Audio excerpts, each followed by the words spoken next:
Hello, everyone, and welcome to the webinar. I'm so excited to have you all here today. We have a really great in-depth topic to cover, and I can't wait to dive in.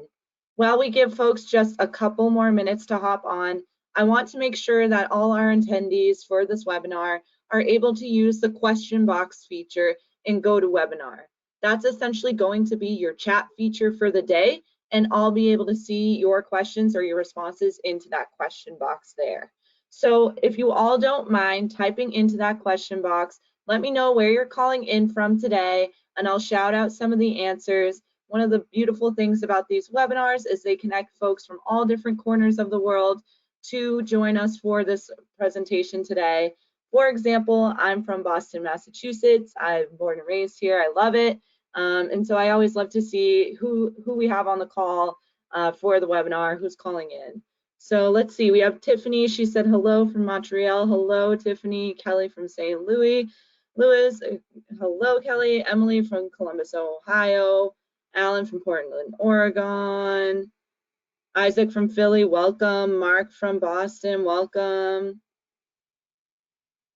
We got Lisa from Memphis, Tennessee. Hello, Lisa. Marjorie from Rye, New Hampshire, welcome. Monica from Greenfield, Wisconsin, welcome. Jay from Toronto, hello Jay. Will from Alberta, hello. Tons of folks calling in. Oh my gosh, there's so many responses. This is such a great feeling. I love to just see where everyone is coming from. Someone said from Mars, love it, so funny. Karen's from Houston, Texas. Hey there, Karen. Lisa from Atlanta, Georgia. Hello there, Lisa. Kim from Ohio. Jennifer from Idaho. Cynthia from North Carolina. Siri from New York. Beautiful. So many folks calling in. Erin from West Palm Beach. Hello. So many folks calling in. I wish I could call each and every one of you out, but thanks for doing that exercise for me. It's great to just see who we have on the call today. It can kind of give a nice feeling when you're sitting alone, staring at your screen, knowing that there's tons of other folks in the same spot as you right now. So give yourselves a pat on the back for showing up today for yourself, for your business, and for your digital marketing strategy.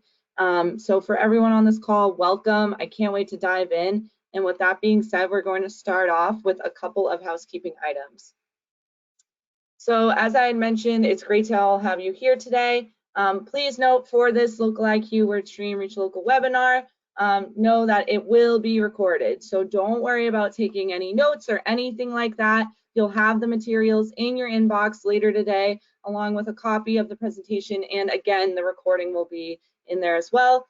Also, friendly reminder to everyone on this call, please know that all of our webinar recordings are easily found on the Local IQ and WordStream YouTube channels. So if you hop on to YouTube and just do a quick search for Local IQ or for WordStream, you'll be able to find our webinar recordings there as well. So if you ever want to check out any of our past webinars, definitely do so on there. So if for whatever reason later you can't find the recording, know that YouTube is always your go-to spot for those recordings. So again, friendly reminder that those recordings will be on the way.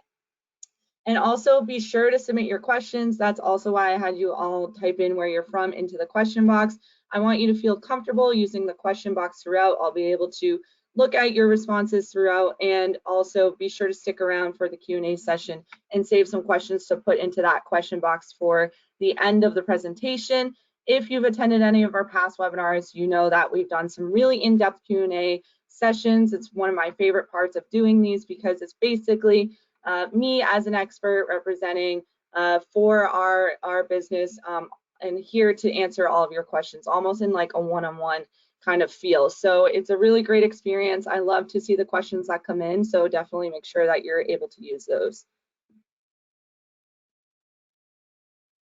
Great. So for everyone on the call today, I want to get us on the same page as to who Local IQ is. Now, some of you might be already working with us, and that's wonderful. Some of you might be familiar with us, and that's great too. Some of you might be totally new, also totally fine and okay. And some of you might be working with or familiar with our sister brands, Reach Local and WordStream. So for everyone on this call today, no matter where you are in your journey with us, I want us to all get on the same page again as to who LocalIQ is. And essentially, LocalIQ is a fully integrated growth marketing platform that basically marries unparalleled technology and expertise with the tools that you need at your fingertips to help your business thrive and prosper. Now, how exactly do we do that? So there's kind of three main pillars here. At our core is technology. We have informed data algorithms that are basing these data-backed decisions for your business in real time using over 1 million different LocalIQ campaigns. So this is proprietary data that you can't find anywhere else in proprietary technology. And then again, we also give you tools at your fingertips to save you time, to put more time back into your day to focus on things outside of marketing and making sure that your business is running smoothly. And then we also have proven results. So we've been in the digital marketing game for over 15 years, which if you think about the age of digital marketing, it's not much older than that. So we've really been there through it all, through the ebbs and flows, and have seen the landscape change and evolve, and have been able to keep up with that and have proven results through our client success stories over the years. So that's basically how we've built out this amazing platform for all of you to take advantage of. One thing that I want you all to be aware of too that we're really proud of is that LocalIQ is a premier partner with all the major advertising platforms. Now, this isn't some type of accolade that's just given out to every business or platform or agency out there. It's only granted to platforms that maximize campaign success for businesses like you all, demonstrate clear and thought leadership and expertise, and also meet a rigorous set of requirements. So really excited and happy to show you all that we are a premier partner. And that we are glad to work with these amazing platforms. A common question that I get on a lot of these webinars is, where can you learn more about LocalIQ and our sister brands, WordStream, Reach Local? Where can you learn more about the topics that we discuss on these webinars? These webinars fly by, right? It's only an hour. So a lot of the topics that we cover, you can go really in depth to.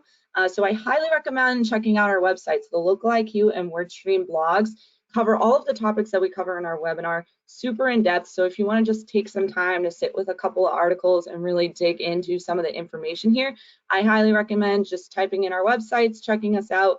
We have a ton of free resources and educational content on those sites to help kind of expand these webinar programs.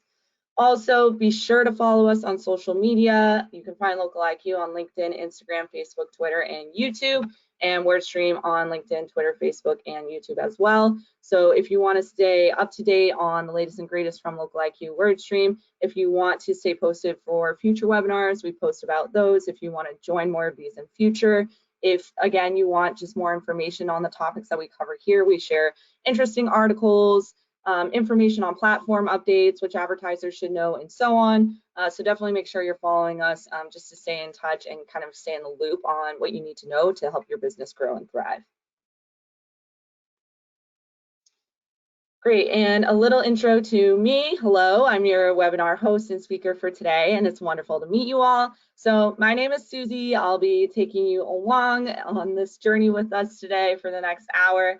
I'm a senior content marketing specialist at LocalIQ, where I write educational content on everything under the digital marketing sun, from search ads to SEO to email marketing to display to literally anything and everything with marketing. I've written on it and studied it and researched it. So how I came into this role was I actually was formerly a digital marketing consultant over at WordStream.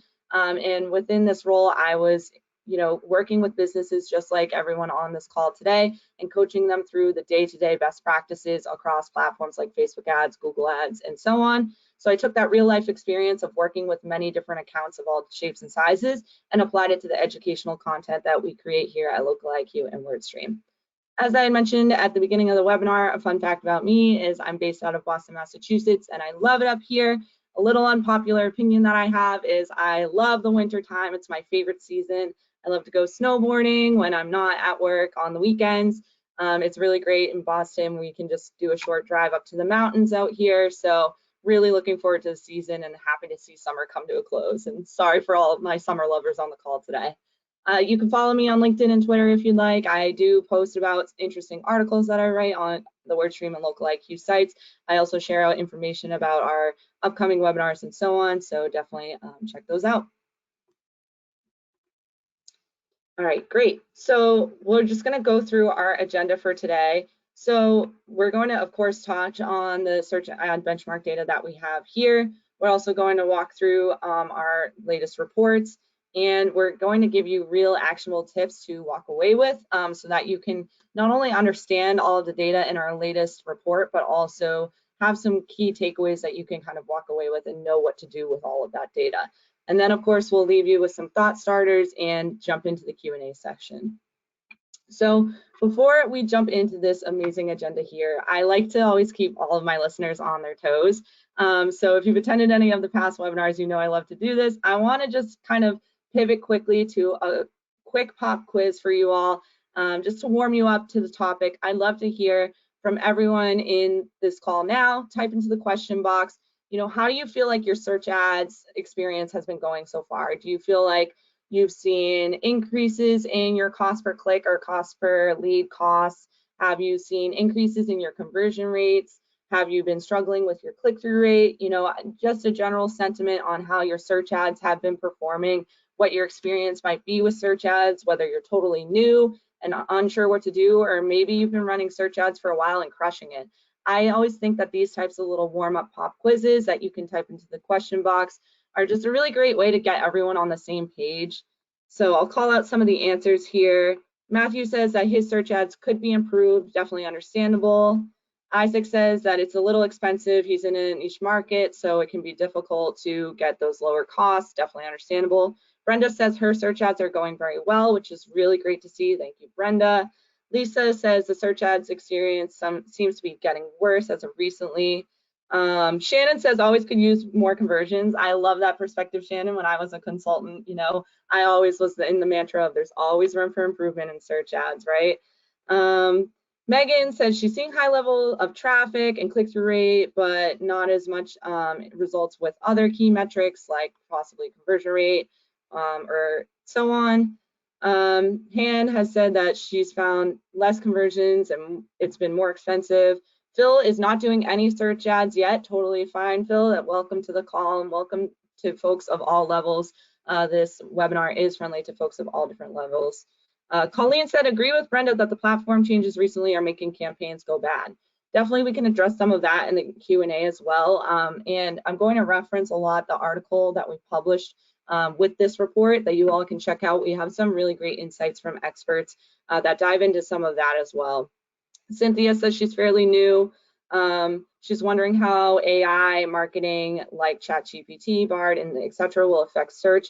I'll touch on that a little bit today as well. And Matthew says search ads have been difficult with combined campaigns. Definitely understandable. Tons of different responses coming in here, and I wish I could call every one of them out. For the sake of time, we'll take a pause in this pop quiz exercise, but thank you all so much for participating in that. What I want you to all take away from that is, I don't know if you noticed, but every single answer that I called out was completely different from one another, right? And the reason why I want to highlight that is I want you all to understand that your search ad situation is going to be unique, and we're going to see a lot of key industry benchmarks today. And I want you to almost take it with a grain of salt and remember that you have your own unique account and your own unique business needs and your own unique situation. There is no two Google Ads accounts that look exactly alike. Everyone's going to see different results. So what might work for your competitor or the business next door might not work for you, and that's okay. And it's totally okay that you're in a different spot in your search ad journey than the other listeners on this call. That's why I wanted to highlight all these different answers, is because at the end of the day, we're going to talk through some benchmarks that you can use as guidelines. We'll talk through some best practices that can be applied to a more unique situation. But I want you to be keeping in mind and thinking back to, all right, well, how can these more general tips and ideas and this more general data translate to my own unique strategy, my own unique needs? So really great exercise. Thank you all for hopping in on that. With that being said, we'll jump into the introduction to our data.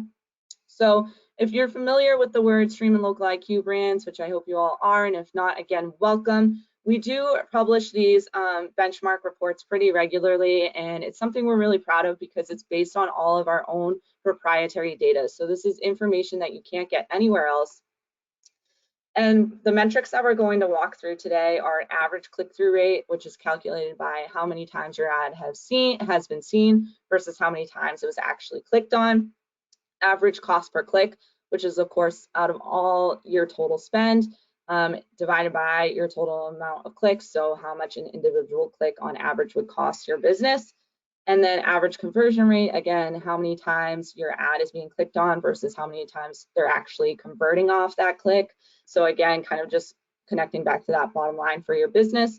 And then of course, the money metric, cost per lead, which is also known as cost per conversion, cost per acquisition, cost per action, whatever you prefer to call it. My running joke is that they already had CPC taken with cost per click, so they couldn't do cost per conversion. So now we call it cost per lead. But at the end of the day, it's basically going to mean whatever is the meaningful action for your business.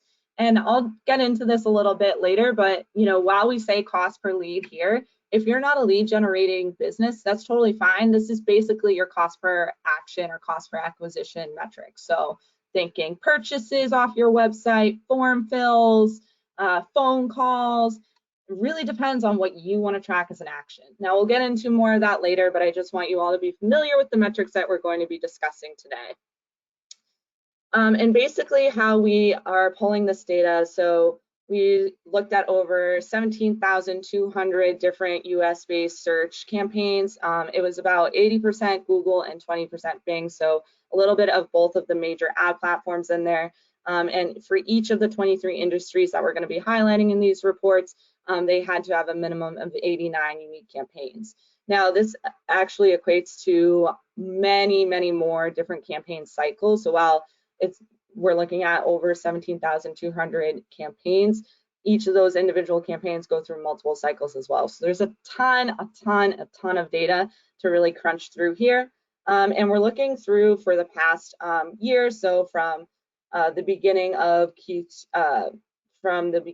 of April 2022 through 2023 in March. So this is the most recent data that basically you can get your hands on out there. And all the data points that we're going to be talking about today are median figures. So they're technically median figures to account for any outliers. And basically why we're publishing and releasing this report and wanting to walk through it with you all is to help you stay competitive by knowing what are the averages in your industry. And even if your account is way off from these benchmarks, from these averages, this can be your guiding light to kind of understanding, all right, am I killing it? Am I not doing so good and I need to adjust? You're always going to be pivoting your strategy, so this can help with that. Also can help you plan your 2024 budget, which I know it's only August, but believe it or not, that's right around the corner. And again, things are ebbing and flowing. I even saw on the question box response in my pop quiz, that we're all aware that there's tons of different softwares and technologies emerging, tons of different platform updates. So how can you navigate that and compete with this rapidly evolving landscape and economy? So let's go through some very high level key trends. And I'm just going to kind of touch on some of these and then we'll go more in depth here. So here are the baseline metrics across all industries. And again, this is probably way off from what you all are individually seeing in your accounts. And that's totally normal and okay, because a lot of us on this call are probably in really specific industries, as we had seen in some of these responses here. But I think it is helpful to kind of just know the lay of the land, right? And understand, like, all right, at the end of the day, what is the average, business, growing business, maybe a small, medium-sized business, maybe a growing multi-location or any enterprise business, like what on average are they seeing here?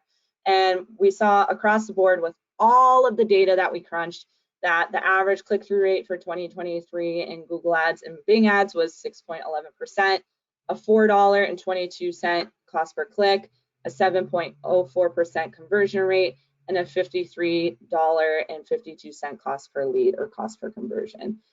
So I'll go into kind of how that has evolved year over year, but I just want to kind of warm us up with just the overall averages. So let's kind of discuss some of the year over year changes here. So we basically evolved all of the averages that you just saw into each individual metric and how it's changed, but compared to our last reports from last year. So starting off with click-through rate, it has increased year over year for 21 out of the 23 industries we looked at. So although the two industries that didn't see this increase was business services and industrial and commercial industries both saw decreases. These decreases aren't as significant as the increases that other industries have faced. So we are seeing some just general slight increases in click-through rate overall. So I'm going to go into individual industries in the next section of the webinar, but I want to call out a few other industries as I'm talking through this chart here, so just keep that in mind.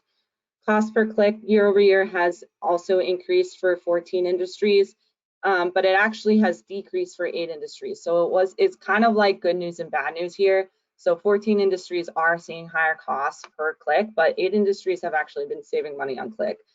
One of those being apparel, fashion, and jewelry. In fact, 61% of industries saw an increase and only 35% saw a decrease. Now, this isn't super surprising given the data that we saw that cost per click increased throughout 2022.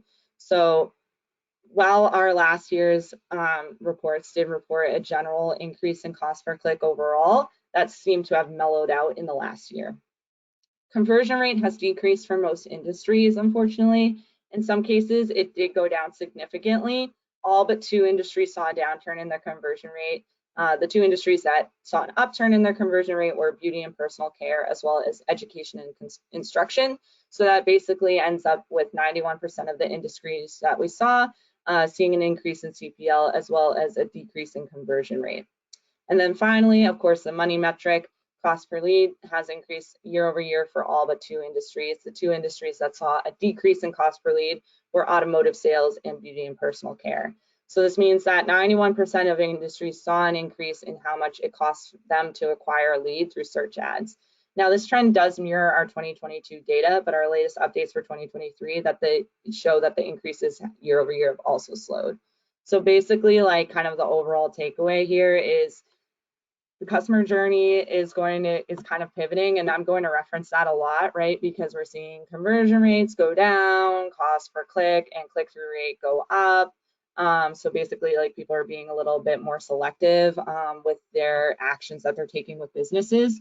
And then also too, kind of the main takeaway from some of those key trends is that while we are continuing to see increases in costs, whether it be cost per click or cost per lead, that the increases have slowed or haven't been as aggressive as they have been in the past. So 2021 going through to 2022, we saw pretty aggressive increases in those money metrics, but looking back at this 2023 data, that has slowed down a bit. So while you still are seeing an increase in costs, it's not probably as drastic as you might have seen in years prior. So it's kind of an interesting trend, and we'll dig a little bit more into it as we go. So time for the moment you all have been waiting for. Let's dig into the charts, industry by industry. It's going to be a really great conversation. I want you all to know I'm going to show all of our charts, and I want you to understand that it's going to be a lot to take in on the screen, and that's okay. Just friendly reminder that the recording will be available on the YouTube channels, so you can look that up there. You can pause the video, take a deeper dive. And also, I cannot stress enough that these reports are easily found on the WordStream and Local IQ blogs. So, and they are also available as a downloadable PDF. And again, friendly reminder that you'll have a copy of the slides in your inbox later today. But the reason why I'm mentioning this is because you're probably going to want to take a deeper dive into this at some point, take your time with it, kind of sit and massage the data with your own, screens a little bit and kind of check it out. But I am going to show all of the charts, and I'm going to sit on them for a little bit and talk through as much as I can so that you all have time to really take it in and look at your unique industry and individual industry.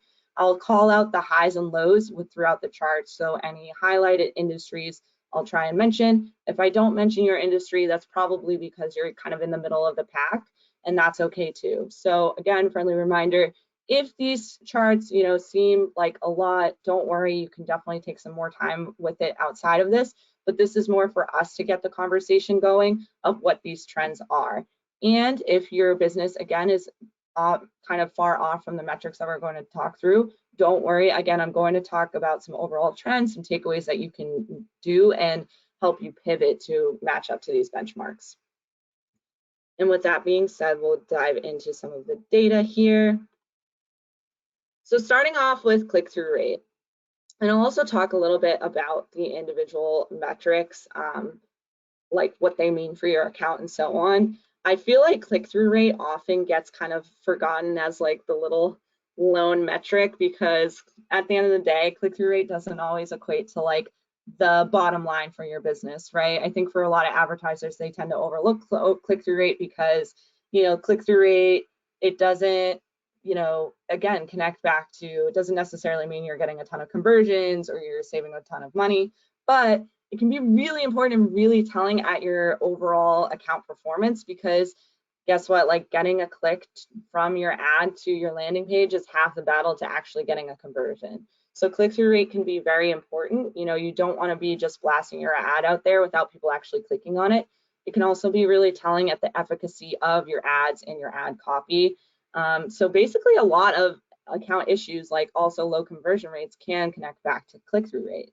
If I have low conversion rates, I probably likely will have a low click-through rate too.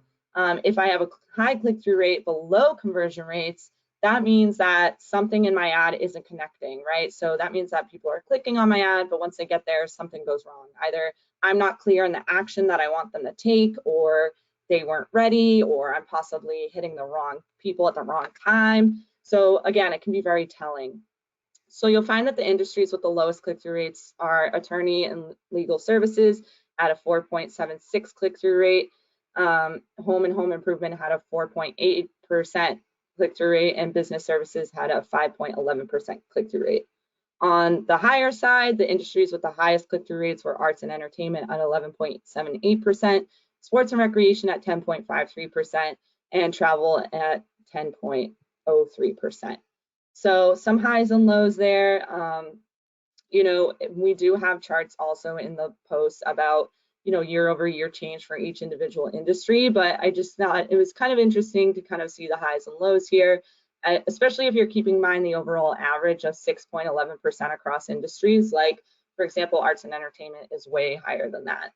But you might notice like the sales cycles that you would likely expect from these types of businesses. So attorneys and legal services, obviously that's a much longer sales cycle because a lot of people have a lot to consider before they actually make the jump to work with an attorney, versus arts and entertainment, that could be looking for movie tickets, which is a pretty easy action to convert on. So, and that's not necessarily easy, right? I'm sure there's plenty of businesses in the arts and entertainment industry that struggle with their click-through rates, but at the end of the day, that's a much shorter sales cycle. So consumers tend to be quicker with their decisions.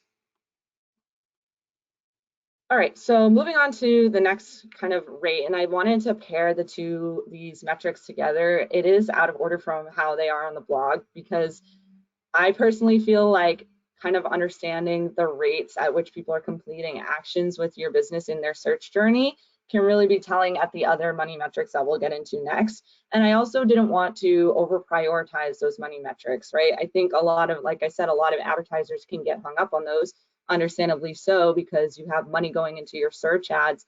But at the end of the day, these other metrics can be much more telling into the efficacy of your strategy.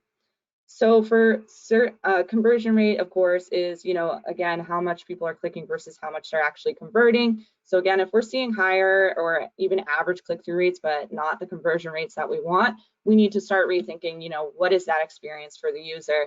Is my ad clear? Is the action clear? Is it easy to complete? Is it quick to complete? Is my landing page optimized? There's so much that can go into your conversion rates. And so for conversion rates, the three industries with the lowest average conversion rates were apparel, fashion, and jewelry at 1.57% conversion rate, furniture retail at 2.57% conversion rate, and real estate at 2.8% conversion rates. And then on the brighter side, the three industries with the highest average conversion rates in 2023 were animals and pets at 13.4%, physicians and surgeons at 13.12%, and automotive and repair services and parts at 12.61%. And again, keeping in mind the overall average of 7.04%, those particular industries on the high end are definitely way higher than the average, right? So, and again, kind of looking at the average business model for these types of businesses, it's definitely interesting to see that, you know, there's higher conversion rates here. The other thing that I really want to touch on here is your conversion rate is almost up to you in a way, because it's dependent on what you consider a conversion, what you consider to count as an action, right? Because you could count a button click as a conversion. You could count watching a video on your site as a conversion. And yes, those actions might not necessarily connect to the bottom line, but for your business, depending on the business model, that could be meaningful, right? And so, of course, you know, with those types of actions that could be potentially easier for a user to complete, that's obviously going to inflate or drive up your conversion rates, right? So always be thinking about kind of like what your conversion tracking strategy is here. So you could like game the system if you wanted, add in a ton more actions that you're tracking and essentially shoot up your conversion rates that way. Now, you don't have to do that. It's really going to come down to what your priorities are. If your priority number one is to boost your conversion rates, then I would be absolutely looking at the actions that I'm tracking and making sure that I'm, you know, hitting the right actions and hitting easy to complete actions. But of course, for a lot of businesses, that's not always the case, but keep that in mind, because I think that's often just a fun little note about conversion rates that often gets forgotten.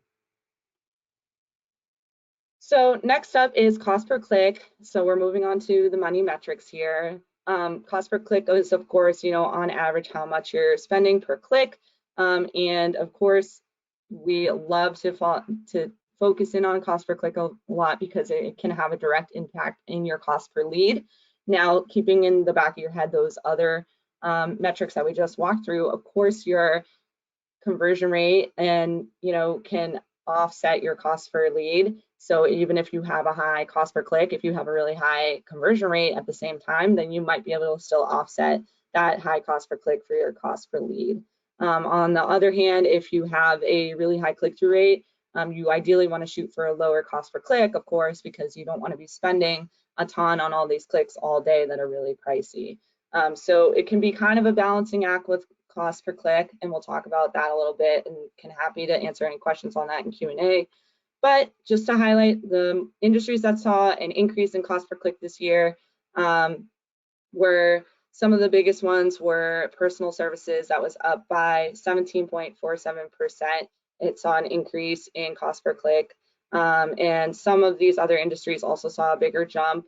I will highlight that the highest cost per clicks were actually at attorneys and legal services at $9.21, dental and dental services at $6.69, and home improvement at $6.55. On the opposite end, the industries with the lowest cost per click were arts and entertainment, as well as real estate. They were both at $1.55, and then travel is close behind at $1.63.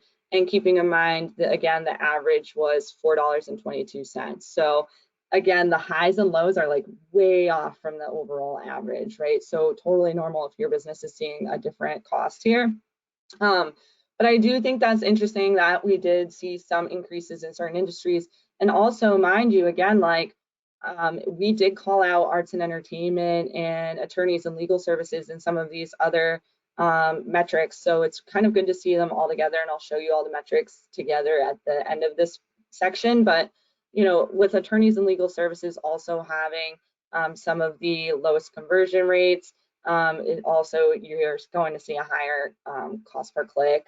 And also because I think Google can realize and understand like those really high value queries are going to be worth more to your business. So when you are matching up, you know, to a really high value query where it's really competitive and there's tons of other ads on the page, you know, those are the types of factors that can drive up your cost per click. So definitely really interesting to see some of the highs and lows here.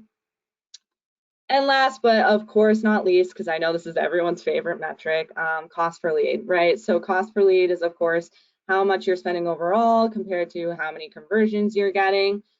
So this can be the money metric, as I love to say, for a lot of businesses, and understandably so, like I said, because you have money, again, going into this strategy.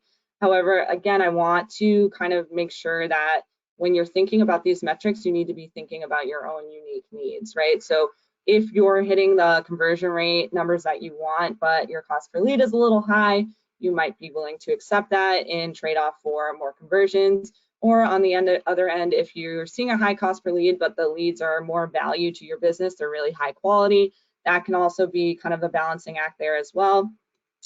So to just highlight some of the highs and lows here, the industries with the highest cost per lead were career and employment at $132.95 per lead, attorneys and legal services at $111.05 per lead, and furniture at $108.85 per lead. Now, on the opposite end, the industries with the lowest cost per lead were automotive and repair services and parts at $21.12, animals and pets at $23.57, and shopping, collectibles, and gifts at $31.50. So overall, the average was $53.52. So $53 just about was the overall average for cost per lead across all industries. So I would say not as huge of a difference from the lower end to higher end, I don't think. But again, thinking about the sales cycles here and the value that these conversions can equate to for some of these industries, it kind of makes sense that these trends are following this route. So for the sake of time, we're going to move on to just all of the metrics all together. I do want you all to just get a view, find your industry in here and kind of just see the trends overall. And again, you'll kind of notice like the trends based on the business type. So again, attorney and legal services tends to have a higher cost per click and inherently is going to have a higher cost per lead. And then inherently those click-through rates are going to be a little bit lower. Also, that's going to be driving up those costs. And then conversion rates was just about middle of the pack. Now that's just one example.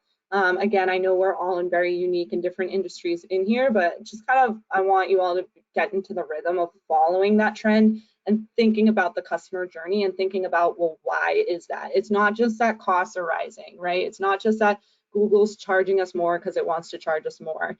It's more of like a much bigger picture about the customer journey, the value to your business, the value that your business is providing to search users, and so on. So we'll kind of talk about that as well. So with that said, I'm going to move on. I hope you all got to dig into these charts here, but again, if you need more time with them, that's more than understandable. It's a lot of data. Again, be sure to keep your eyes peeled for the recording and the information in your inbox later today. So how can you take action on all this data that I just dug into? So we kind of round up like a few key takeaways as to what this data means for most advertisers out there. So at the end of the day, you're gonna want to be flexible with your budgeting. We saw that costs were kind of all over the place and they're increasing in general overall, and your unique costs might be different from these benchmarks. So, and I found when I've been working with, businesses for many years now, a lot of them, of course, it's fine to have kind of like at the end of the day, this is annually or monthly, like my cap, this is my max, I can't spend more than this. I get that. I mean more being agile. I know it's not always feasible to just dump more budget into a campaign, but just having that mindset of you're not married to one set daily budget on a specific campaign, or you're not married to one specific bottom line cost that you want to hit every day or something like that. Be ready to pivot your budgets and use spend tracking tools as you go so you can add or take away budget as you go. So for example, the local IQ marketing dashboard does give you a pretty good insight into your spend tracking and your spend per for each strategy. So definitely want to check that out. But again, just kind of being agile with those budgets is really important. And if I haven't highlighted it enough, I just want you all to know that your search journey is rapidly changing. So hold on, let me just fix that for you so that you can see. But basically, I want you all to consider how your Google Ads strategy could be integrated into all possible touch points with your customers. So again, basically saying, think about all of these different spots that your business could be showing. Again, we have the search journey is just jumping around like crazy, right? We're not just hopping onto the computer or desktop and searching anymore. We're on our phones all day. We might see a business on social media and then search for them later. We might be, talking to our personal devices at home, Alexa, Google Home, whatever it might be. So thinking about how that search journey is changing, how people are exposed to your business outside of search ads can really help nail in your search ad strategy. And again, what I'm trying to say here is you want to kind of provide a consistent experience as well. So if I know that I am killing it at my social presence, but my search ads are lacking, then I need to be, kind of generating more of that curiosity with my social presence so that people are hopping to the search bar and searching for my business later. And when they are searching for my business later, does what I portray through my search ads match what I'm portraying in my social ads so that there's a consistent experience? They recognize my business right away. They know what I'm offering. They know what to expect. And that's basically what consumers are going to be looking for now. Of course, there's plenty of different customers that are at different steps of the journey, but they're probably going to be searching throughout every step of that. So kind of thinking about what you can offer. Maybe you have a few different search campaigns that offer different things for different people at different stages of the funnel that are searching different things. So again, using the example of like an entertainment business, maybe I'm a movie theater, multi-location movie theater, and I have a few different locations and I want people to be searching to buy movie tickets. I might be thinking about, who is going to be generally interested in these movies. So, I might put in a few of the trending movies as keywords, for example, and then put in some specific ads that are for people that are thinking about going to the movie theater and talk about all the great things that are, my movie theater has to offer to kind of rope them in to want to actually come and buy a ticket.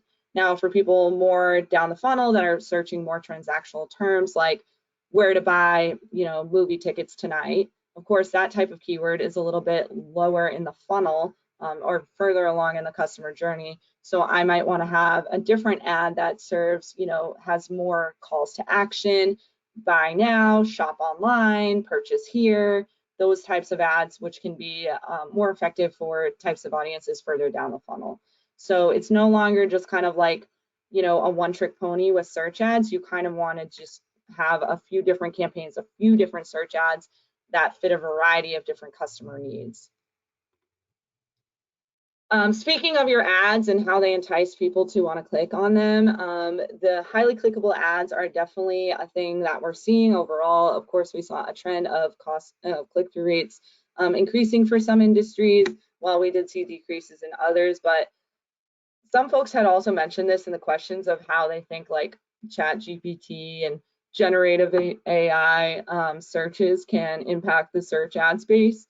Think about that when you're creating your search ads now, right? So basically look at this screenshot of the search ad SERP or the search ad engine results page over here on the right. Back in the day, ads were highlighted in like yellow, if you all remember, with this really ugly ad box. They looked ugly and they were very hard to miss, even if you're not in the industry like me or you all, right?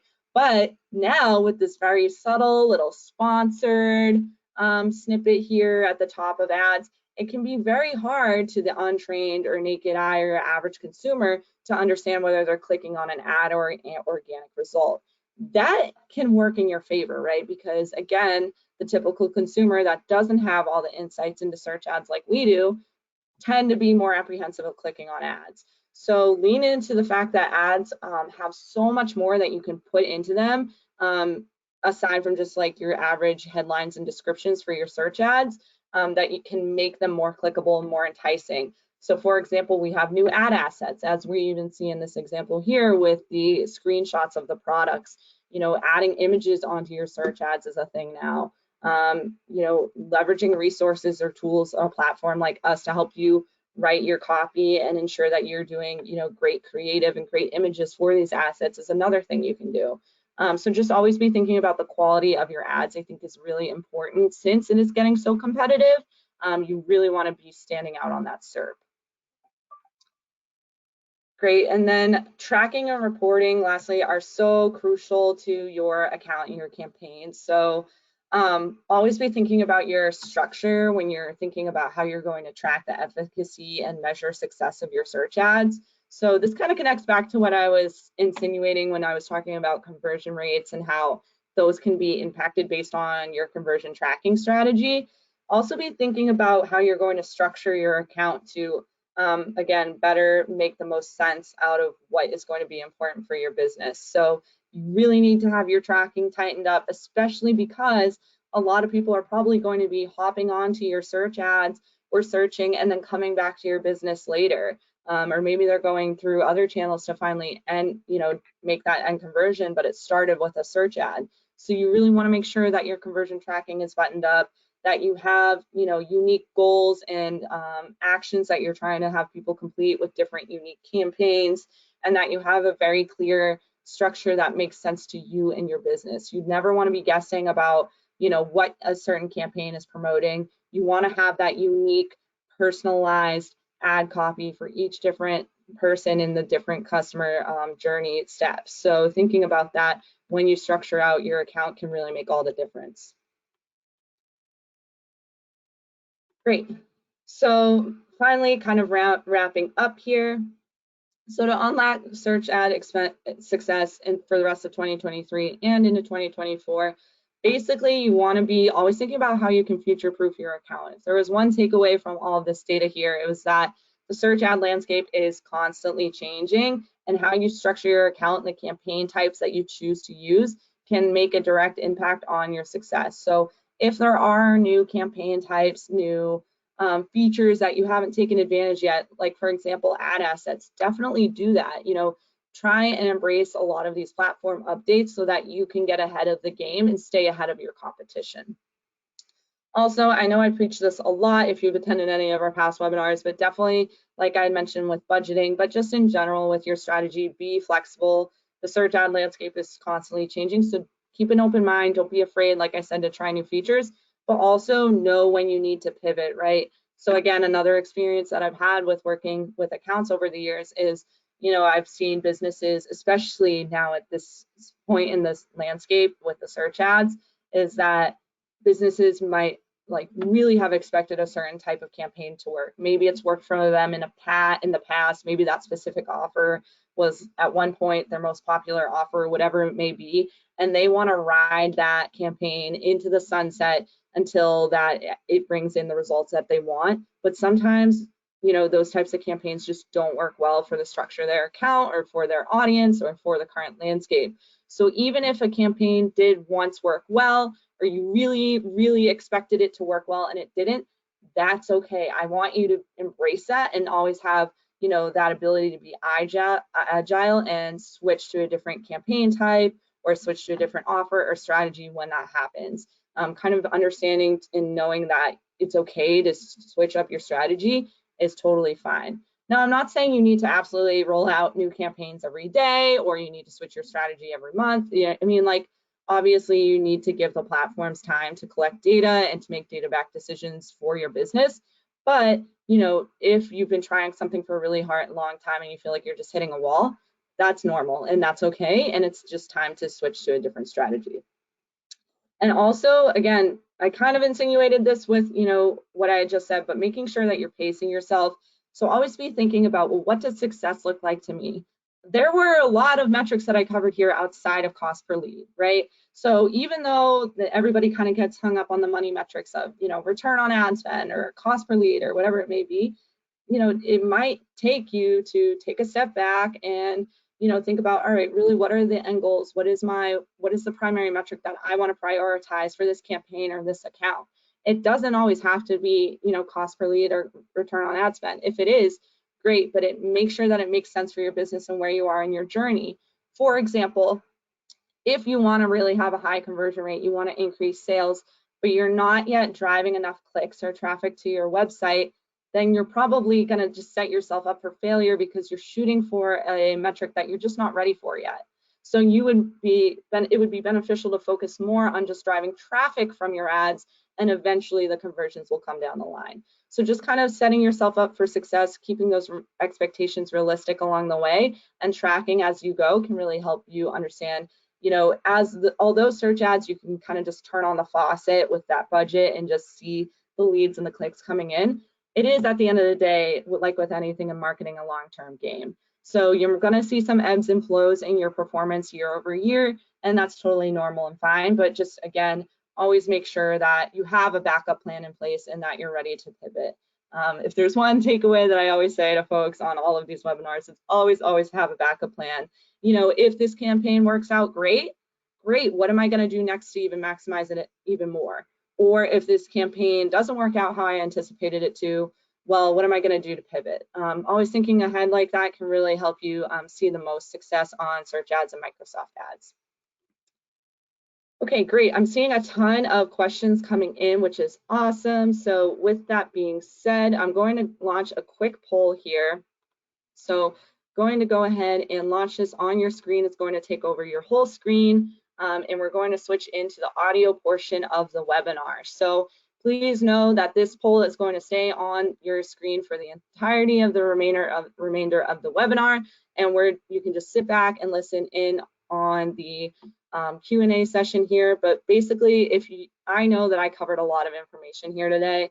I know this was a ton. I mean, I've been in the marketing game a long time, and even I feel like this was a lot. So if you feel like you have more questions, you have questions unique to your specific business, which I definitely saw a lot of those coming into the question box, definitely hit yes on that poll so that you can speak to someone one-on-one separately and get your specific questions answered. Obviously I don't have the ability to give you all individualized advice right here today, which I wish I could. So that's why we're giving you the opportunity to do this, of course, after the call.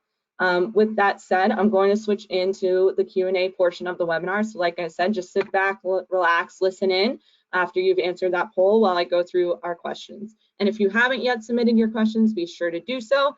So let's see. Tons of questions coming in. Lisa asked, and I saw this come in when I was on that slide, Lisa, when I had shown the sample Google Ads campaign structure, when I was talking about how much your structure can impact the results that you get from these metrics. There was in that structure, which is often suggested in a lot of our campaign and account structure content, why not know more than 20 keywords per ad group? This is a great question, Lisa. So as I had mentioned at the beginning of the call, a lot of the guidelines and benchmarks that I walked through today are suggestions, right? So why we suggest 20 keywords per ad group, which this can obviously change per different accounts, is basically I've seen accounts that have hundreds of keywords in an ad group, right? And that makes zero sense for your average business that's managing Google Ads on top of everything else. If you have time to filter through 100 different keywords and pause them and put them on the right match type and so on, good for you. But at the end of the day, you probably don't even need that many anymore due to the evolving technologies of the Google algorithm, right? It's even more so now. You can get away with even way less keywords than you once could because of things like the rule of close variance, right? And the different matching behaviors that have been updated. So Google is making more contextual inferences based on searches to kind of match your ad up, so you can get away with a lot less keywords. Less keywords helps you focus in on the core money-making terms for your business, makes management easier, and again, can kind of help you keep that in control. If you're dumping tons and tons of 40, 50, 100 keywords into one ad group, that's usually a sign that you need to break that ad group out into multiple different ad groups so that you're kind of just dumping it all together, when you could probably break those up even more to have even more hyper-targeted ads. So again, just a guideline. If I'm not saying if you have exactly 20, you're going to see success or not see success, but that was more just a guideline to help folks know that they can kind of manage their number of keywords that way. Great questions here. And someone else just asked in here, thoughts on SCAGs. So single keyword ad groups, or SCAGs, is kind of like the opposite of what I was just talking about. SCAGs kind of the same thing, right? In the opposite sense. When you're doing one single keyword in an ad group, that keyword better be your money keyword, right? And if it's not, you're probably not going to see the results that you ideally want. Not only that, but that also just rolls in a whole other snowball effect of a ton of ad groups in your campaigns. And if you have that many ad groups in your campaigns, that's probably a sign that you need to regroup and reassign, because again, that's just going to make management a nightmare. Okay, great questions here. So tons more coming in. Keep those questions coming. I'm sorting through all of them now. Let's see.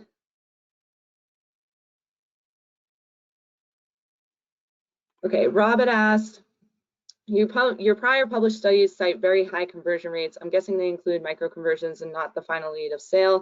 Do you have reports distinguishing the kind of conversions in your reported rate?